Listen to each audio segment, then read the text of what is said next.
at 270, huh? Yeah. I know that's the number you decided on. You got two copies there? That was the number I came up with, power analysis. I mean, power analysis is the right way to go. It's hard to estimate a population. That's the key to the room. Can you put that back by maybe Bridget's name tag so I don't lose it? Yeah. Bridget couldn't be here. She had to work, but she's watching this. Is that her soul is in that? Yeah. Yeah. Yeah. Can you say, I want to say hi to Hacker Dad. Are you live yet? I think so. If you can check on your phone and make sure I'm live. Yeah, I will.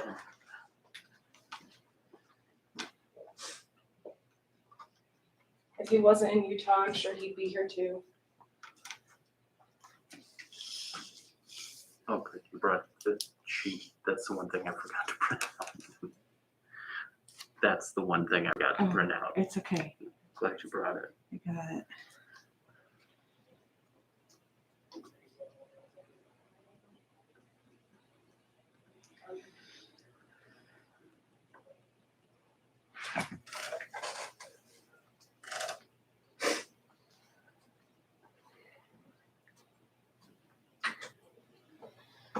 I'll monitor your chat for any questions. Thank you. This works.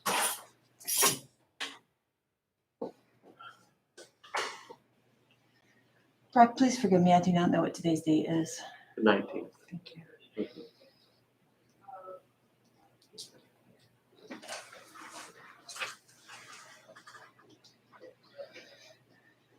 Hey. Hey. Myself found it. How are you? It was a nice walk over. I got to do it more often. This thing's not too bad, right?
I feel like everything I touch turns to crap these days.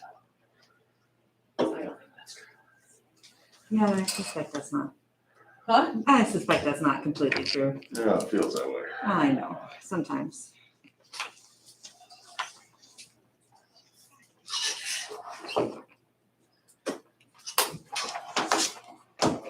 Laura's email basically is you just do it for me. Yeah, because you just, that's exactly what you did. That's why I have wrapped up the two. I can't do it all. I was just like, with this students, I told them work on it, but I got to research names. They're supposed to look this. Left or- Stay where you're standing. Don't go anymore. Don't go anymore to your left. Okay. Yeah. I'm streaming it to YouTube, by the way, for people that couldn't be here in person.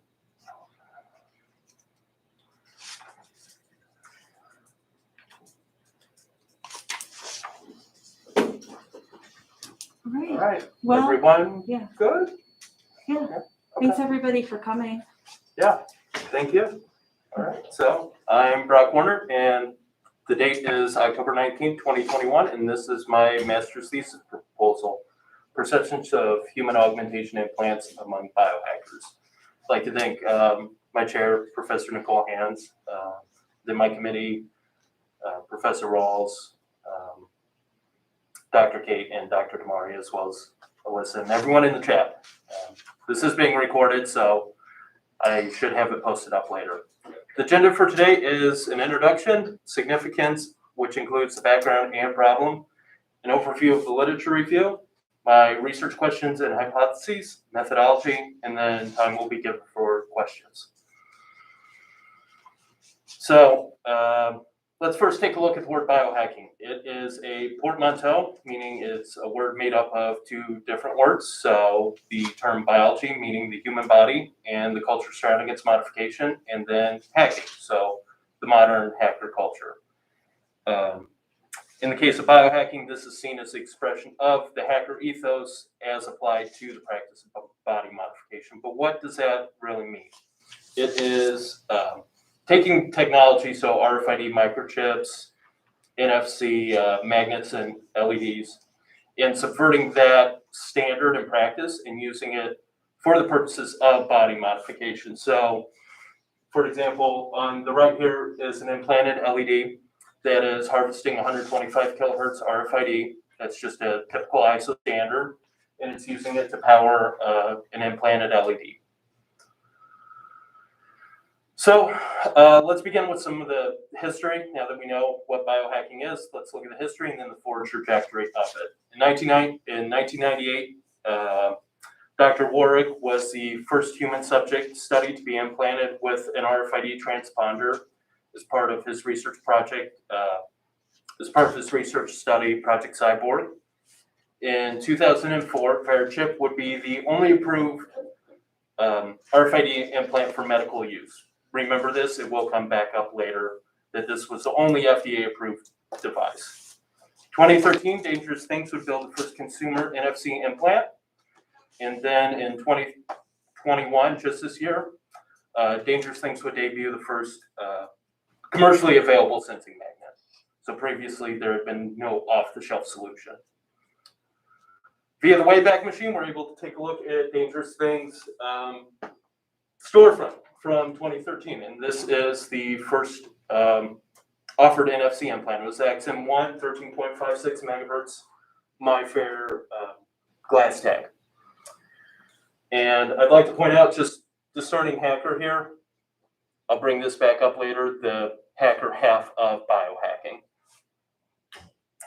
And then in figure 3, we have today's storefront with the Dangerous Things time sensing magnet. So that's a difference of about, I think, 2013 to 2021. So background, by 2024, the human augmentation sector, which does include biohacking, is predicted to see a tenfold growth up to $206.9 billion. And in 30 years, the concept of an implanted human has moved from the underground and niche and into more of a consumer mainstream. On the right here, we have Dr. Warwick actually being implanted with RFID transponder during Project Cyborg. And I think it's interesting to note out that they're using forceps and sutures, which is very non-standard for current installation methods. It's very medical. I can only speculate on why they decided to use this installation method, as it's not standard now. So Quick content warning, if you're a little squeamish, I'm going to show the current installation method. It's a larger syringe. It's currently estimated, by the way, that 100,000 people worldwide have been implanted. So just play this real quick. As you can see here, it's just a large bore syringe placed into the hand, and the plunger's pushed down, the microchip is inserted into the hand, and then you remove the syringe. Much faster than 4 steps and multiple doctors and multiple hands. So, now that we know some of the background of biohacking and what it is, we can start to begin discussing the problem and the context around it. So most of the issues result from deviance and then societal fear as a result of that perceived deviance. So beginning with body modification, the first half of biohacking, the bio part, biology, we can look at the history of tattooing, one of the more prevalent forms of body modification. And we can see that these activities have historically been categorized as deviant, but have moved beyond that level of social apprehension and more into the consumer mainstream. So body modification is no longer associated exclusively with crime and deviance, but is now something that you, me, and everyone else predominantly takes part in. And we can see that with the history. Tattoos at one time were exclusive to the military and motorcycle culture. So for example, here we have a sailor with a crossing the line naval tattoo, meant to symbolize, I believe, crossing the equator. And then Indian Larry, one of the older custom motorcycle builders. With motorcycle culture, there's a heavy emphasis on body tattoos. And we can see that deviance and fear as well in the portrayals of hacking. So in Figure 6, the classic double keyboard hacking episode of NCIS. But these viewpoints of deviance and crime that have been placed on body modification and hacking are typically the viewpoints of outsiders and fail to examine the meanings that are given to those, be it tattoos, crossing the line, crossing the equator, or the meanings behind the activities hackers are partaking in. And this is where I like to introduce the concept of positive deviance. So instead of deviance just being exclusive to marginality and crime, it can be something that, it can be an activity outside the social norm that is still successful in providing superior solutions. So it's an atypical activity outside social norm, but still has superior solutions. And we see examples of this in hacking with TraceLab's Missing Persons CTF and Hackers for Charity.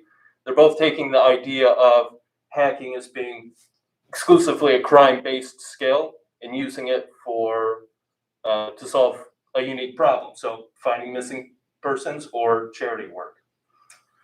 And we can see this as well in our actors. We now have actors who are heavily tattooed, and it's commonplace to actors and actresses to have tattoos, as well as our politicians. This is Vladimir Franz. He's a composer, painter, scholar, journalist, poet, playwright, and runner-up in the Czech presidential election. So heavily tattooed man, incredibly intelligent, very well respected. So no longer is it only seen among military and bikers and crime. And yet the problem still exists. In Figure 13 here we see an anti-implant rally led by Dr. Catherine Albrecht. She is a staunch believer that RFID and NFC is the mark of the beast, and implants, by association, since they're using that technology, are to be also feared. I do want to point out the one side here, Verichip is a hazard to your health. I think that's ironic, seeing as that was the only implant to be approved by the FDA. And the problems have only gotten worse since this picture was taken with COVID. So on the right here, we have a Canadian anti-vaccination protester. If you notice the bottom of his sign, no microchips, no rights. And then on the left, we have a TikTok. If you notice the hashtags on it, vaccine side effect, chipped finder. And I will just play this real quick. Look what I just figured out, Jesse. Scan the sun. Okay. Now here's my vaccinated arm. What? No. No. Look what I just figured out, Jesse. Right? Right? She did later come out and say that it was a hoax and it was just a pet microchip. However, that was after a couple million views. So, Petscape Center. yeah, damage done. And another example, this one's probably even worse. To be honest, it's TikTok user, it's Taylor Rousseau, and the video was titled The Vaccine Holocaust. Let me play it.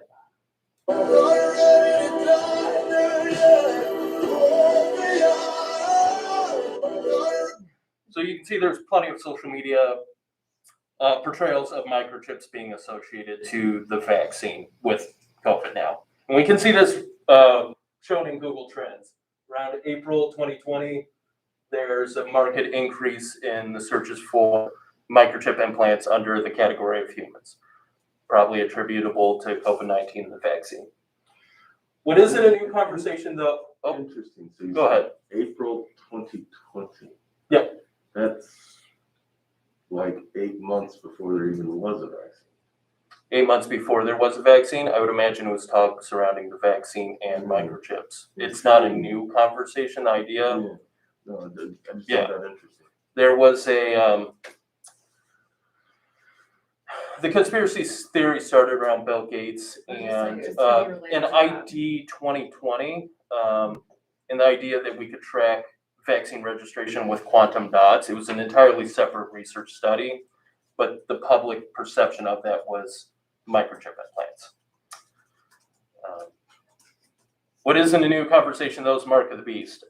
You can see the two similar waves in 2020 and 2021 attributed to the pandemic, but you have an interesting 4-year-old uptick in 2017. I thought this was standout to me, so I did a little investigating on that. And it happened to be the time the news cycle caught on that companies were now voluntarily microchipping employees. So the program was a company, they would microchip you instead of giving you an RFID fob, and you could use it to get into the building, so access control systems or the cafeteria. But most of these headlines were all run with Mark of the Beast of some sort. So we can see here, Des Moines Register, the previous one was the Tennessean, and even USA Today got on it. So it was not a small cultural phenomenon in 2017. As well, the problem surrounding biohacking is further exacerbated by healthcare. We typically see, it's commonly known that one of the symptoms of schizophrenia is patients having false memories of being forcefully implanted against their will. This is seen as well by people coming to biohacking forums and saying, hey, I've been implanted, help me, I don't remember how this happened, what do I do, how do I take this out of my body? And so knowing this, you can imagine someone with actual microchip implants going to a doctor and saying, hey, I've got an implant, I've got an infection, I don't know what's going on. A medical professional might have some preconceived notions, not knowing the technology exists, but knowing that this is a symptom of schizophrenia. And that's only furthered by the fact that only in 2020 were microchip implants and RFID biohacking beginning to hit medical journals. So here in figure 24, we have a Dangerous Things Flex NT that was removed after an infection. This was one of the few examples that I was able to find in a medical journal where biohacking implants were directly referenced and not just an overview of like the culture. We also have incidents of marketed biohacks. So these would be you could consider false biohacks something that's being, a pseudoscience that's being labeled as a biohack. So in our example here, 7 prescription drug biohacks. I took a brief look at it. It gives you a list of prescription drugs and ways you can kind of regiment them to create a biohack. In my opinion, this is quite dangerous. I did not look into the veracity of Olivia Young or their qualifications, but this is concerning to me. The legal precedent surrounding implants, biohacking implants, is interesting and mostly focuses on employment and specifically pre-employment. So in these 14 states, there's been some kind of legislature reviewed saying that biohacking implants cannot be, an employee cannot be coerced to receive an implant as part of pre-employment. However, there's no legislation protecting the individual against having an implant removed as part of post-employment. So here we have an example where user Dark Dragon 885 had gone to their VP of security and asked, hey, I have these implants, can I have them added to the security system so I can badge in instead of using my fob? That was misunderstood by the VP and head of security and taken to be a security risk because of, just because of not understanding the technology, not understanding how it works, where it came from, who made it. And there was really no legal precedence to protect this individual. Fortunately, it came down to it that they were able to talk to HR and not have to go through this situation, but it did present itself. So moving on, now that we know the problem and what biohacking is, moving on to a little bit about the adoption. As I mentioned before, there was a 100,000 estimate, but 100,000 estimate is still just an estimate. So looking at how technology is adopted by societies, we can see the unified theory of acceptance and use of technology in ethnographic models. So fortunately, this was Venkatesh, which took 8 separate theories and combined them into this one that presents a model that shows the life cycle of how a new technology is adopted. So Lux et al. Was able to take this unified theory of acceptance and adoption and prove that there were biohackers in the community that were acting as lead users.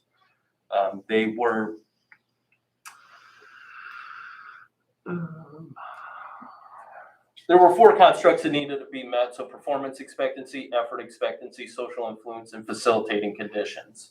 There was a situation where no commercial solution existed.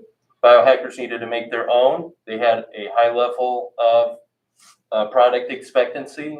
They were willing to put in a significant amount of effort and believed that more people should be involved, meeting all the conditions for lead user acceptance. Yep.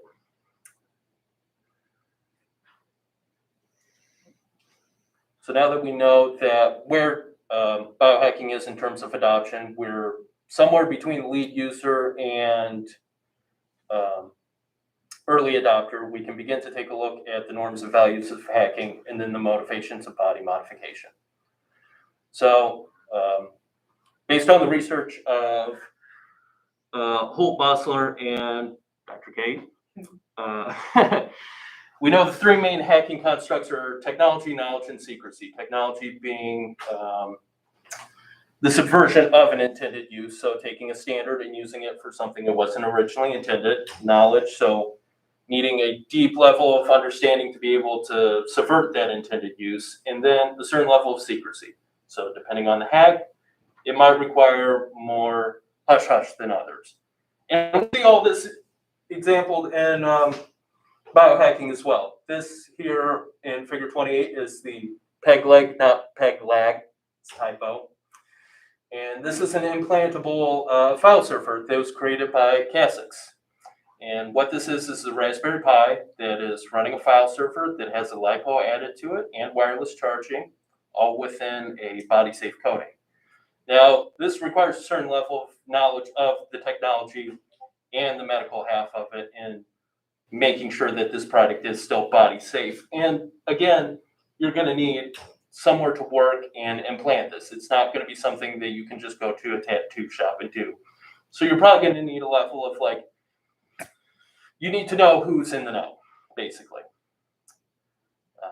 And moving on to body modification motivations, we're fortunate enough, the literature provides a number of them. So I believe it's Woolrob provides these categories. So beauty, art, and fashion. These are your typical embellishments. So like an ear piercing, a nose ring. Identity, which is made up of individuality and personal narrative. So we know that controlling the your appearance reflects identity creation as well as the meanings we give to tattoos. So either memorial tattoos, friendship tattoos, couples tattoos. It's all dependent on what value is placed on that by the individual. Physical endurance, the pain during it, or just the getting over that like mental barrier. Group affiliation and commitment, we'll come back to that one. Resistance, we will also come back to that one. Culture and tradition, this could be like Aboriginal tattoos or going with your friends to the mall to the piercing pagoda and getting your ear pierced. Addiction, I can't stop getting tattoos and piercings. Sexual motivation, this could be genital piercings. There's an example specific to body modification we'll show, and then no specific reason. So I just felt like it. And here we can see up above, the biohacker Rich Lee is working on an implantable sexual biohacking vibrator. This is one of the few sexually motivated biohacking examples. And then on the left, we see an array of implanted LEDs. And on the right, this is 1% lidocaine. We're probably all familiar with this, but it takes a certain, it exists within a legal gray area. So you have to know someone who's capable of using it, know how to source it as well. So some implants are the simple X series that we showed before with the large syringe. Others require scalpel. There's levels of, you need to know who's in the know to have it done. So as I mentioned before, we'd come back to group affiliation and resistance. Other people say, oh, well, you shouldn't be doing any of this experimentation. You should just sit back and wait for Google or Apple or Microsoft to create these things instead of you developing them as just a hacker with no money. I think the more things that are created by companies, the more likely it is that they might not be completely under the control of the person who they're implanted in. And because I believe in the idea of bodily sovereignty, which means that whatever is inside your body should be completely under your control, I would feel extremely violated if I knew that there was some way that someone other than me could control the implants inside me. So yeah, that was left in early biohacker, one of the originals. You have Dr. Warwick and left, one being an academic, one being a hacker on a budget. And they extol the virtues of keeping biohacking grassroots. What I find interesting about this video was that it's several years old, but only now are we beginning to see the implications of that with Elon Musk and the brain implant, and Amazon using biometric data, and more companies getting into the implant biohacking sphere. So taking a look at identity creation, how does the modification of appearance impact the creation of identity? We can see Snyder and Fromkin provide the need for uniqueness. So this is the idea that one has a desire to differentiate themselves from everyone else. And the work of Tickman and Golder was based on this idea that one needs to differentiate themselves, but investigated the motivations that one has to tattoo. This would be furthered by Woolrob that I mentioned earlier, who took this idea and expanded it upon all body modifications. So to create those motivational categories I mentioned earlier, but for tattooing and piercing. And most recently, Wheeler was able to strengthen this relationship between uniqueness and identity by looking at extreme body modification. I'd like to bridge the gap from that into body modification, or into biohacking, and investigating that relationship between uniqueness, identity, motivation. So my modification for those motivations, however, is the inclusion of the use as a gadget and tool. Because these are technological standards, they have a certain functional application. So an example of this is car RFID. And it was push to start. So you could hold your hand up to the ignition in your car and it would start based on the unique ID on your implant. And we can see other examples as well. One of the more popular ones is RFID-enabled door lock. And we'll go ahead and play this. We've got an electronic lock for you here. We've been doing various electronic access control things. This is kind of new and fresh. This is I Know a Guy. It's not available in the US right now, but this product is from Korea, and it operates with RFID, right? It operates with a lot of technologies, but RFID is popular, of course. So if you have a card, sure enough, you can get in, not fumble around with your keys. But if a nefarious person steals your card, and it's like, oh my God, my card is gone, and my house is locked. How can I get in? Well, even without my card on me, I can just kind of try that. So yeah, in this example, we can see that the implanted RFID is being used to unlock a door. It's being used as a tool like a key would, and not some deeper association with identity. So the research questions that I came to were, of a sample of biohackers, are implants perceived as a tool or facet of identity?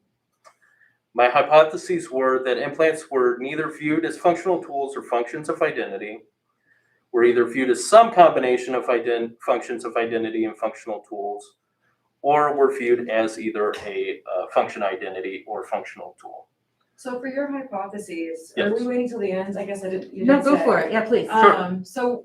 Okay, go back to your research question. Uh, I think this is good. I Okay. like it. Awesome. I would recommend removing the part of a sample of biohackers Mm-hmm. because you're going to be able to determine how much you can externalize, right, or generalize your findings once you see what your sample looks like. Okay. So I don't want it to be.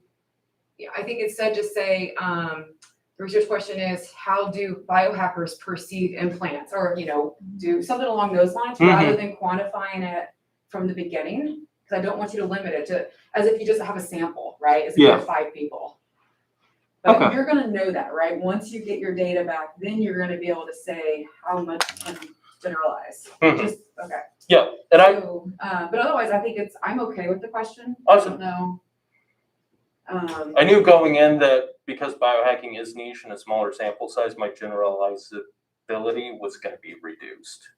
But that's good to remove the sample. Yeah, I see what you're saying. Exactly. Yeah, Mhm. don't go ahead and Constrain. just assume you're only going to get a small group and you're not going to be Yeah. able to say much about it. Keep it broad, and then Okay. later in your discussion section, you're going to be able to discuss it based on limitations. Okay. Do you only want to limit it to a tool or identity, or could it more simply just be how do biohackers perceive implants? Because if there's something that comes up that is maybe not related to those two, then it can just leave it a little bit more broad, and then those two will likely emerge based on all of the information you've presented, but it leaves it a little bit more open to you and not guiding either of the participants and what you want them to say. Because it could be both. Yeah. Right? Yeah. So, and I like that too. And I think It could be. so. viewed as a Traditionally, we combination. only show one hypothesis. You don't want your nulls and your alternatives. Okay. So you need to put a stake in the sand. Gotcha. And since in your research question, then since it's a little bit more broad, your hypothesis could be that biohackers are more likely to see it as a tool than a function of identity, or whatever it is that you think. But I would pick one of those, Okay. if that makes sense. It does. What do you think it is? Based on everything that you've read, and not based on your personal feelings about this, because I Yes. know you're also invested in the community, so you gotta take a Yes. step back. What does the literature tell you? Literature is telling me it's probably some combination of use as tool and function. So then that feeds identity. back to what De Maria is saying about being a bit more broad, so you Mhm. have it as being both. Okay, Yeah, I like that. cool. And then my operational definition for biohacking is just the hacker ethos as applied to the modification or integration of technology in the human body. And then it's being accomplished via RFID, microchips, magnets, LEDs, or other body integrated pieces of technology. I include that because there are non-implantable devices that I would consider biohacking applications that are interfacing with the body in some way other than being implanted. So could you have somebody that has an implant that is not, doesn't consider themselves to be a part of this hacker ethos or have that ideology? And it's just about convenience and they wouldn't even know what hacker ethos means? Chip girl, right? Chip Girl would be an example. There's a TikTok user who she just has implants. She just uses them as tools. I don't know if she's ever said that she is in fact a biohacker. So it might be interesting So I to guess think it's not about your, exclusive to the term, but Yeah. the use as a tool still does exist. so even within your operationalization of biohacking, you might have to define what hacker ethos is. So you might need to say, these groups of individuals or they clearly are a part of this community, or you said Chip Girl? Yeah. Chip Girl would not be considered a member of the community. And maybe you want both people. Maybe you don't want it to be so specific to, they have to have this hacker ethos. This is, again, for you to think about when it Sure. comes back to that, what do you mean by your sample, right? Mhm. What group is it that you're trying to get at? Mhm. So, That makes sense. The group that I'm focusing on would be biohacker users on Discords and forums and social media. So it would be looking, I guess, specifically at those that consider themselves biohackers. okay, so would Chip Girl count? Chip Girl would not count via this definition because it doesn't fulfill hacker ethos. It's Okay. only that functional use. So that could be maybe that's related to your motivation or Mhm. part of the identity. Okay. So maybe hacker ethos is gonna be the identity that pops out, this is why they are biohackers, because that's part of an identity Okay. versus it being assumed within your definition from the get-go. Okay. Just a thought. Yeah. Because if you limit it to people with hacker ethos, you've already colored the direction of the result. Yes. Okay. Yeah. Yeah. Awesome. So Yeah. then what would the definition become? Because now it's no longer an ethos applied. It's just simply modifying or integrating technology into the human body. But it seems to me that when you look at this, you got a couple of different directions you could go. You go big Yeah. at where you're gonna have a small percentage of people theoretically who have done this or who are interested in it. You get all this results of people. So would you consider, are you interested in these things? How do you perceive of people who have done this? So a thought. Or if you limit it to people who have already scope it to people who've already interested, who've already had it done without the hacker ethos piece, then you're getting to why did you do it? Because I'm interested in it. I want to be able to start my car, get in my house without, because I always Convenience. right? I can care less about hacker because I don't want to understand how it works. Mhm. Just get me in the house. Convenience. Yeah. That's what hands are allowed to ask a question. Sure. Can I add one comment to that real quick before we ask another question? So I guess this would kind of go along the line with scoping. So in Sweden, the Netherlands, there's a lot of individuals that have microchip implants, but I don't know if they would consider themselves biohackers. So when you remove that hacker ethos, you begin to look at the larger implanted community. You're really increasing your scale. So, My concern would be that for this study, that might be too. well, so remember variability is the thing you're going for, right? You want variance in order to be able to tell a story. And so it might be that you end up casting a wide net Mhm. and then you might end up finding something you weren't expecting. Or you might be able to say, wow, it's 50-50. Okay. 50% of people are just convenience and they want to be able to open their doors. And the other 50% are really about this ethos, or Mhm. maybe it's going to be super small group. But I think it's going to give you a better idea of the quote unquote biohacking community. Mhm. And we're representative as well. Okay. Would you recommend opening this up outside the US then?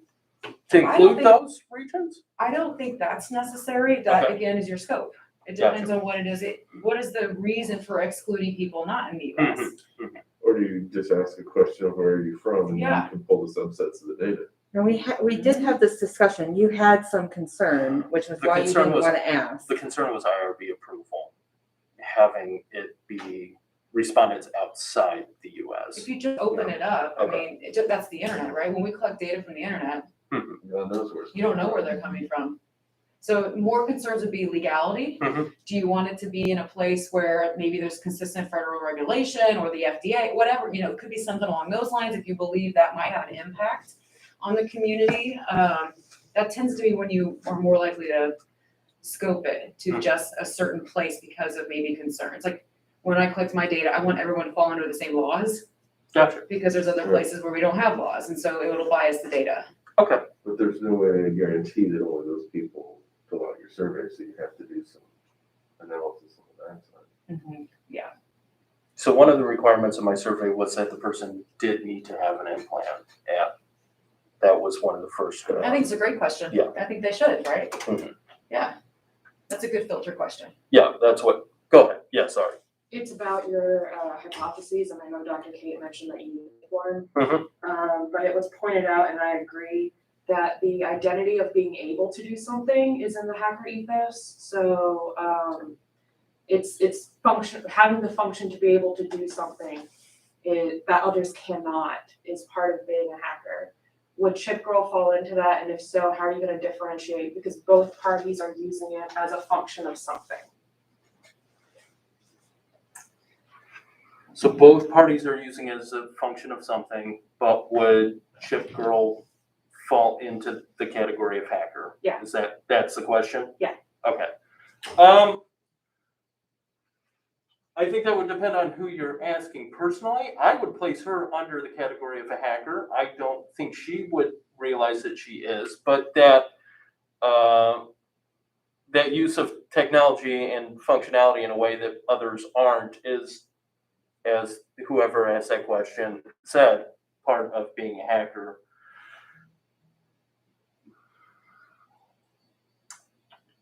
And these are questions that you can have on your survey. You, as the researcher, should not necessarily, especially if Do you're you- looking at perceptions themselves, you could flat out ask, do you believe you're a part of this community, all right? Or on a scale of you 1 have to a- 10, And how much do you identify believe with you're- this community or whatever it is, right? I mean, Mhm. you don't need to make those decisions necessarily, but you really need to be careful about how you're providing questions so that all buckets are available, right? That you're not biasing it either way. Okay, so So that would be something to think about. I'm hearing maybe reduce the specificity of the questions and hypothesis and then introduce questions into the survey that ask those Mhm. specifics. Okay, yeah, that makes sense. It Cool. seems as if, because we don't really have there's nothing in the literature that points you in a specific direction. What do you mean? What direction? Well, like, people view it more as this, more as that, because it could be this, it could be that, it could be something else. So you're really looking at kind of a broad ranging thing to try to iron that out. On the backside of this survey, based on what your data says, someone else could look at this and go, this was an interesting result. Let's hammer in on that, Mhm. right? But I don't think you can go that narrow because you have no idea what you're looking at. Yeah, exactly. And I think you're just setting yourself up for either getting nothing or getting bad data. That makes sense. I think that is sound reasoning, especially as we're seeing biohacking move into the consumer mainstream. I would want to open up my survey to those who are not exclusive to that community, but also have an implant. And do you want to only get people who have an implant or people who are considering it? Yeah, that was something I just thought of too. Or a question, would you ever consider it, Mhm. right? if you wouldn't consider an implant, why? Because against my religion, it's the mark of the devil. Is it, I just don't think it's there yet. I would, give it another 5 years, maybe. I don't. You can't ask every question to every. Yeah, right. I'm not gonna have a runaway survey. You gotta put a Well, stake in the sand. yeah. But And I think based on your research question, you were interested in the current community and their motivations and, the reasons for it. Mhm. But, if you're, if coming to, Professor Rawls' point, if you're more interested in why people do and don't have them, Mhm. then that's a different research question. I think the question you have is fine. Okay. But again, that's up to you. Mhm. This is your project. But you could get at some of the decision making and maybe just look at people who do have them, but then ask a few questions about the decision making Yeah. process to get them, so then you can guide then future research maybe to look at other types of samples. okay, what pushed you to do this? What was your primary objective? And you could even, one simple question could be, do you have friends that have them now? Or do you know people who have them now because you got one? Mhm. It could be something like that, right? Yes. So I think that someone else you should include, Mhm. and Milkman brings up a really good point, that adoption's really difficult. So would you consider someone who just clings around the village, someone who's a biohacker, someone who stays in that arena, is around other biohackers, helps maybe sell biohacking merch, because they are part of the community and driving it in the village, are they a biohacker or are they not because they don't have any chips yet? Mhm.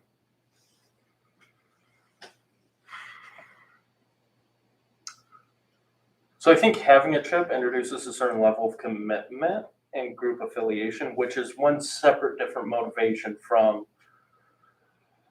biohacking. I would say that someone that hangs around the community and sells implants is Or just like any villager? sure. Will you put your question back up for me one more time while I'm thinking And about I this have a question here too? definitional question where you're doing that. Your thing specifies implant, Yeah. but then you're saying chip, but there are also magnets that can be implanted. So is that considered in scope or out of scope?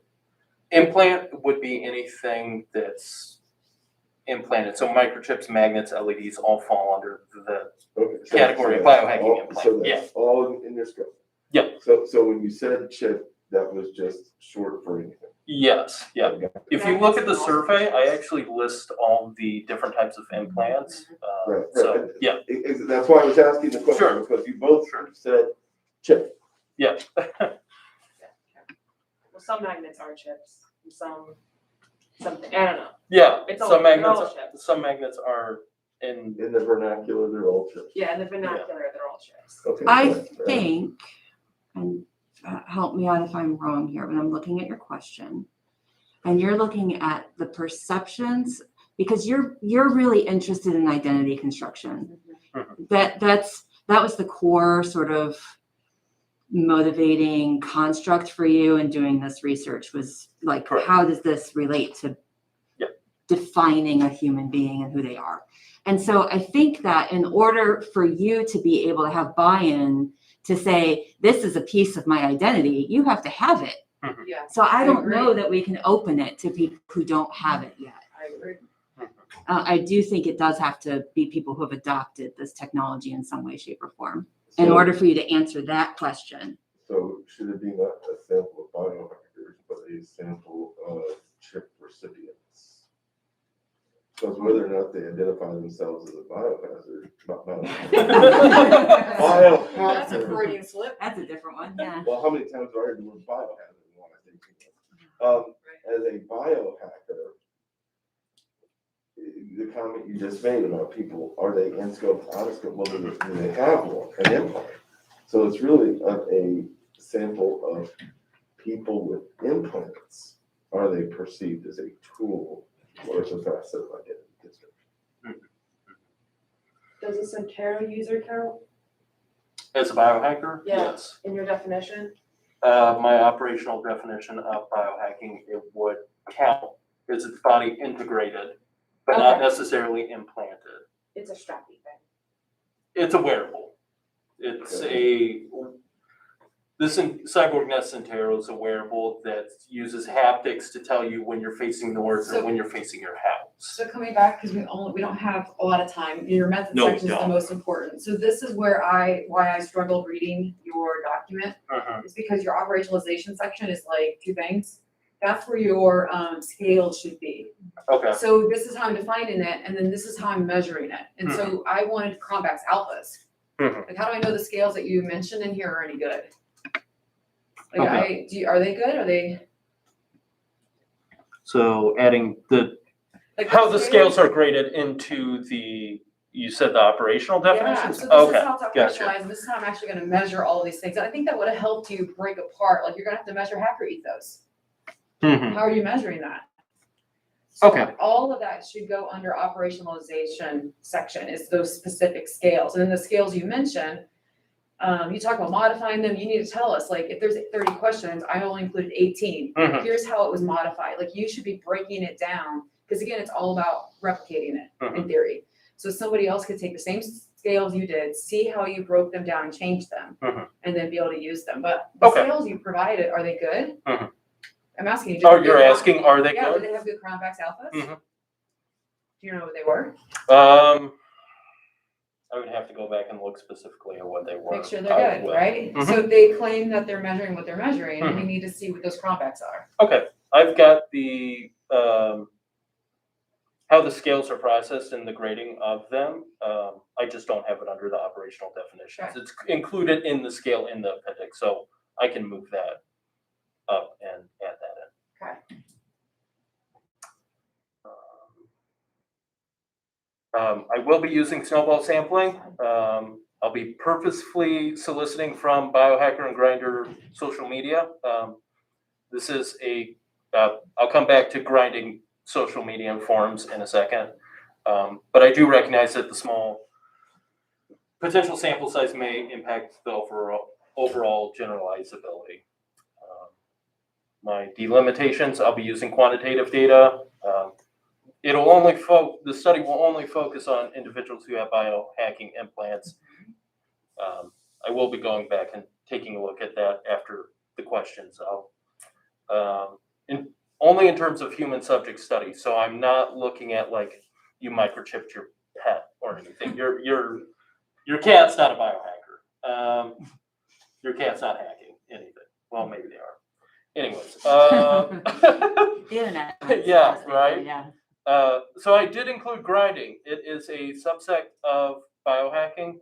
There's further definitions in, I believe, the literature review of what grinding is, but you can think of it as a subset of biohacking that is more DIY. So the peg leg, for example, that I previously shown, that was all custom built by someone. That would be an example of grinding. Buying an implant from Dangerous Things would be an example of biohacking. It's a level of effort that's required. And at the time, I was including only English-speaking residents above the age of 18. And I think that's still fine, as long as you can argue why. Okay. Yeah. My assumptions will be that participants will self-identify as a biohacker. They'll understand the definition that is presented. They'll respond to the survey only once, and they'll complete it honestly.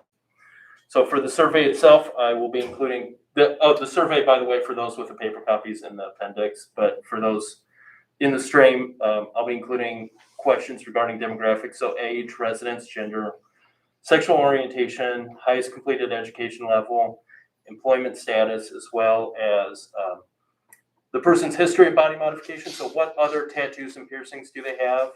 A definition check to make sure that they still meet that definition of a biohacker and are paying attention to the survey. The number of implants, type, and location, the needs for uniqueness scale, and then that modified body modification motivations, adding in to the original 8, the use as a tool. Using power analysis, my sample size will be roughly 270 participants. I plan to, again, solicit those from the respective social media and forums. And then So with your IRB, you're gonna wanna put, an oversample in there, right? So you're gonna want oversample because you'll have to drop people out probably. Okay. They're not, you don't wanna just collect 270, because by the time you clean out people. You'll and lose complete the survey, someone who didn't qualify, whatever it is, you're not gonna end up with 270, so. So make sure you think about, oversampling, so you might want 350 or 300, but that's the number you'll want to tell IRB for that reason. Okay. Cool. And then after this, upon approval from my committee, I will be submitting to IRB for approval, piloting the survey, analyzing it for validity, and confirming that those scales that you mentioned actually assess what their corresponding constructs. Then that adjusted survey will be presented to IRB for final approval before being distributed to the community. And why did you want to run regressions? You talked about running regressions in your analytical strategy section. So I wanted to run regressions to see if there was any tie between the number type, let me go back. The number type, location of implants, and whether that had any impact, had any relationship to an individual's need for uniqueness or their motivations. It's my theory that the number of implants and the type and location, because certain ones require more effort, that the motivations to get those implants will be different from, say, like the X series. Okay. That was my thinking behind using regressions to do that. So remember, regressions are going to be making predictions. So then what you're arguing is that knowing the number or the placement, you can predict motivation. Okay. Is that what you're saying? Or motivation predicts where someone's Motivation predicts. I think it's more the number and type of implant would be predicting the motivation for it. Well, I don't know. I take that back because I don't think they're exclusive. So maybe regression isn't the best analysis to use in that case. Yeah.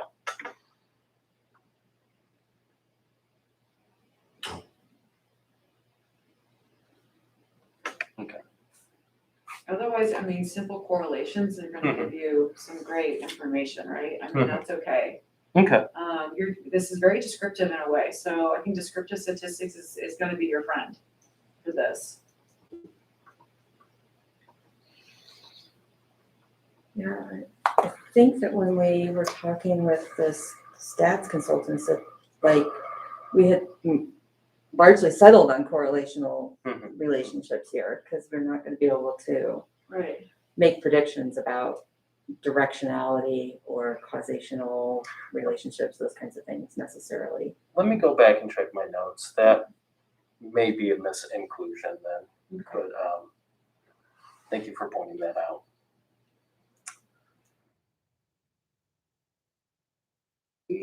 That's it. Oh, backwards. Okay, yep, and I have all my references at the end for anyone that would like them. And then just opening it up to questions and feedback for the remaining time. I think we got a lot out there. So for your demographics questions on there, are they going to be simply used to describe your sample, or do you think that you might run any analyses and split them up? I'm asking this question because I have some ideas that you can see to maybe ask things like sexual orientation or gender identity, if those will be important to you. I also noticed race wasn't on here. It may not be important. It's also a sensitive question. So I'm just interested to see maybe why the questions were written the way they were and how they relate to how you're going to use that information. So looking at similar surveys, this is the way that I was seeing questions wrote. So I was working off of that idea. If you have other suggestions, I'd be more than happy to hear them and include them. If there's a better way to write those questions and to get better answers, definitely. I think there's some more inclusive ways. So I'm continuing to learn myself too as I explore some diverse samples. So I'll send you some ideas. Don't feel like you have to, but I think it's helpful especially if you're gonna put these up front, they can be sensitive questions, and it can be a turnoff if people are seeing them. They might not want to complete the rest of your survey because they already feel like they don't fit in. It's too with- invasive. Yeah, okay. Definitely, I think that's a great addition. I think too, having it like specific to the US is not a bad thing, because then based on what, she just said, you can then say, all right, well, if a certain person is 1% of the US population, but yet they're 99% in my sample, wow, this must be some sort of online community, they're really represented here, or it might be a really interesting discussion because you have made it about what the US is. A little bit more difficult if it's like a worldwide scale. But that might, again, being specific to, so race, I think might be an interesting and important question. I don't know. Okay. Yeah. Kind of bouncing off her question, do you have any questions to identify if people self-identify as transhumanists? I was going back and forth on whether or not I should include questions on transhumanism. I think it's a separate discussion from biohacking and implants, just because it's more of a spiritual concept, where transhumanism can include lots of things. So not necessarily just implants, but also Wasn't that one of your motivations though, is spirituality? spirituality is, but that would be different than transhumanism. Transhumanism would be thinking that we need to upload our consciousness into a computer to move beyond being human. Spiritual motivation to implant would be something like, spiritual or cultural would be like, I don't know. I guess a cultural example would be people going to a conference and getting that conference's tattoo. A spiritual example. Transhumanism does People fall in get the category of crosses gender- tattooed. People do get crosses, yeah. I get that. The way you were describing it, you used the word spiritual, and to me Spiritual. sounded like Yeah. you just overlapped it, and so then I was thinking you shouldn't include it because it sounds like it could be a potential example of that motivation. So And again, asking questions, you don't have to, let Yeah. them at the end, but it gives you more data just in case you're seeing something funky, you can look back and go, oh. Or future research, right? This wasn't a part of the study, but 10% of my biohackers were Transhumanists. thank you. okay. And then you might say, future researcher, look at this, really cool subset. But more data is never bad. And I think that the scope of narrowing it down to only people who want to upload their consciousness isn't necessarily accurate. There are people who consider themselves H+, we just don't have the technology to ever do that. So I think it belongs in like gender identity. So. Coming back to some more of the identity, I feel like a lot of the conversation was about identity. Have you found a scale on identity that maybe you could modify to be specifically focusing on this? I didn't notice any in your example questionnaire, but after hearing this entire presentation, it seems like that's a huge part, and it could be a contribution you make to the science in terms of maybe helping understand how people identify as me. It also could be a benchmark, maybe cut off, because there's lots of questions versus like chip girl versus Yeah. the egos part, which I'm still learning Yeah, it too, man. but I think that maybe some way that you can get an assessment of identity, and you can take an existing scale and you can modify it with some of your language and test it out and see, and I get some of those ability scores that Dr. Kate mentioned, and just see as part of your analysis. In looking, I wasn't able to find a scale that directly measured level of identity. The closest I could find was those motivations that then tied back to identity. So like personal narrative, individuality, Or the, tied to identity, but nothing that directly measured identity. or the need for uniqueness, which was a facet of identity Yeah. construction. And that was my thought, that the combination of need for uniqueness and those motivations could measure identity construct to a degree. Oh, yeah, that was sort of the hope. The thought process, yeah. The Could hope. we write a series of questions that get at all these points that you were mentioning about identity with this community, and then, just use those as a gauge? There's for- the geek scale. I didn't know this The existed. geek The geek identity scale. I consider myself to be a geek. being a geek is central to my identity. I mean, you could just replace geek with biohacker. Right. Can you send that to me? I mean, I just Googled it. Oh, Sure. okay. Yeah. Well, So, I'll I mean, Google it I Googled identity scales and there's a whole bunch popping up. So I think, you know, Okay. there may not be one perfect, but the great thing is you could take something that exists Yeah. and then modify it, test it, and it's better than creating it from scratch because that's where we tend to introduce our biases. Yeah. So yeah, let me send that to you. Yeah. You don't need to like, scale your participants to death, but it just seems like it was such an important part Yeah, of what we've been discussing the whole time that I would hate for you to miss an opportunity to do it. I also was wondering if you consider doing any open-ended questions on there, coming from somebody who really likes the qualitative and narrative analysis, and I know it was mentioned maybe just giving them an opportunity to explain and having some of their voices capture, and that can help the future research too, Yeah. because there may be some components that just are missing on the survey. So have you considered maybe one open-ended question if there were any other things to share on a specific part of your research scope?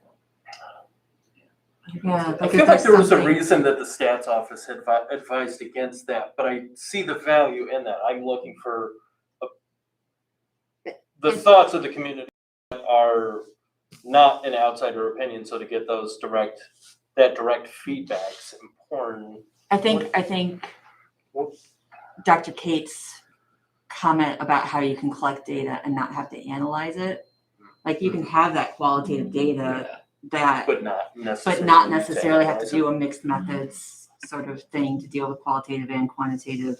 And again, there might be a trend. I mean, if it's an open-ended question, you might notice, wow, everybody's tending to say the same thing. You just Yeah. found a new identity or a new motivation that you didn't think of. Makes sense. And I think that would be great. That was one of the reasons I wanted to do the stream and have some biohackers in it, so that those that I'm looking at have some kind of voice in the conversation. So to include space for open-ended feedback, I think would be You can Could see, include it, you yeah. know, if you don't have the skill set, if somebody else isn't, I'm happy to show Oh. you and give you some resources how to quickly do it. But I'm Okay. just thinking, we just ran a survey and had one qualitative question on there, one narrative question, and just wrote an entire paper on that single question Wow. because we had enough. So it Yeah. wasn't, the primary purpose, but because we had done that, we were able to contribute a different part of, and it was all about, it was genital image, and so it really kind of, related a little bit to what you're talking about. okay.